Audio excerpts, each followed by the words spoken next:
அட்டகாசமான டேஸ்ட்ல வத்த குழம்பு செய்யலாமா? இந்த குழம்பு செய்றது ரொம்பவே சிம்பிள். டக்கு டக்குன்னு நம்ம வேலைய முடிச்சுட்டு போய்க்கிட்டே இருக்கலாம். டேஸ்ட்டும் பயங்கரமா இருக்கும். இந்த குழம்பு செய்ய காய் எதுவுமே தேவைப்படாது.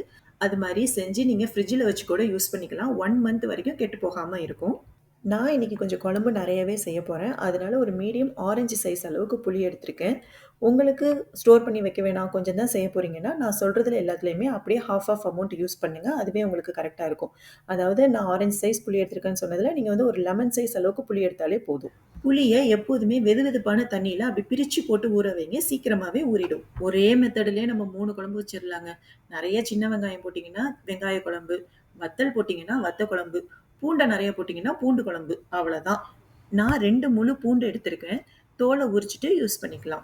எங்க ஊர் சைடெல்லாம் சம்டைம்ஸ் வத்த குழம்பு செஞ்சாலும் சரி, பூண்டு குழம்பு செஞ்சாலும் சரி, இந்த தென்னங்கீத்து குச்சி இருக்குல்ல, அதுல 4 பூண்டு பல்லா கோத்து அப்படி ஆட் பண்ணி கூட யூஸ் பண்ணிப்பாங்க. அப்படி சாப்பிடவும் ரொம்பவே நல்லாருக்கும். கடாயில 6 டேபிள் ஸ்பூன் நல்லெண்ணெய் ஊத்திக்கலாம். எண்ணெய் நல்லா காஞ்சதும் வடகம் தாளிக்கிறதுக்கு நம்ம யூஸ் பண்ணிக்கலாம். சப்போஸ் உங்ககிட்ட வடகம் இல்ல அப்படின்னா, 1/4 டீஸ்பூன் வந்து எல்லாமே கடுகு, ஜீரகம், வெந்தயம் போட்டு கூட நம்ம வந்து யூஸ் பண்ணிக்கலாம். வடகம் நல்லா தாளிச்சதும் பூண்டு போட்டுக்கலாம். இன்னைக்கு நான் பூண்ட கட் பண்ணி தான் போட்டிருக்கேன். ஏன்னா, இன்னைக்கு நான் யூஸ் பண்ண பூண்டு பல்லு எல்லாமே ரொம்ப ரொம்ப பெருசா இருந்துச்சு. அதனால தான் நான் கட் பண்ணி போட்டிருக்கேன். பூண்டு இந்த மாரி நல்லா கோல்டன் ப்ரவுன் கலர் ஆனதுக்கப்புறம் நம்ம 3 கொத்து கருவேப்பிலை ஆட் பண்ணிக்கலாம்.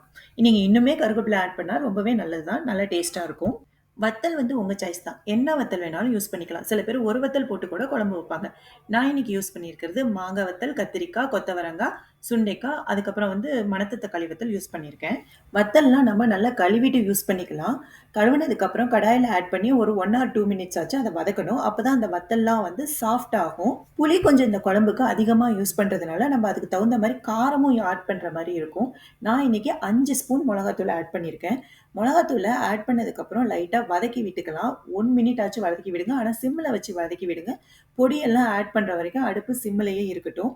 ஏன் நம்ம வந்து மிளகாத்தூள ஃபர்ஸ்ட்டே போட்டு வதக்கிக்கிறோம்னா, அந்த குழம்போட கலர் வந்து நம்மளுக்கு நல்லா எடுத்து குடுக்கும். அதாவது ஒரு தேன் கலர்ல வந்து அந்த குழம்பு வந்து மாறும்.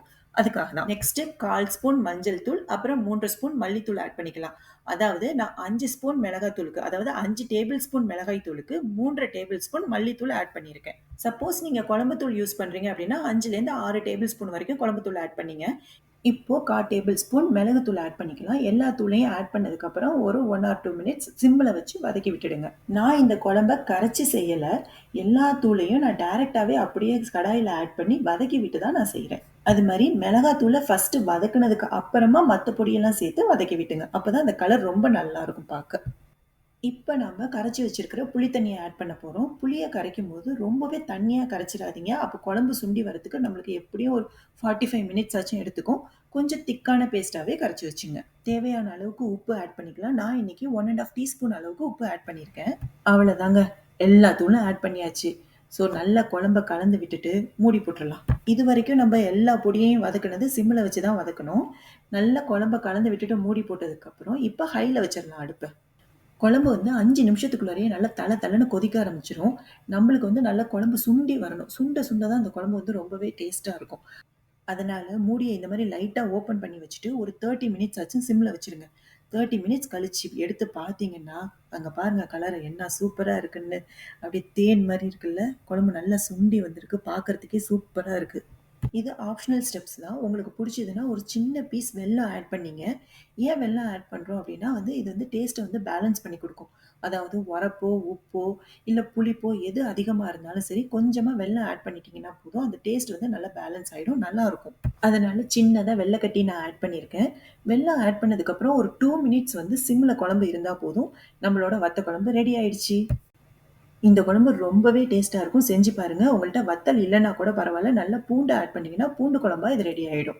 அவ்வளோதாங்க. Simple matter. அது மாரி சாப்பிடுறவங்களும் திரும்ப திரும்ப கேட்டு வாங்கி சாப்பிடுவாங்க. அவ்ளோ டேஸ்ட்டா இருக்கும். உங்களுக்கு இந்த வீடியோ பிடிச்சிருந்துச்சுன்னா, லைக் பண்ணுங்க, ஷேர் பண்ணுங்க. சக்தி சமையல் கலை சேனலுக்கு சப்ஸ்கிரைப் பண்ணுங்க. தேங்க்ஸ் ஃபார் வாட்சிங். பாய்.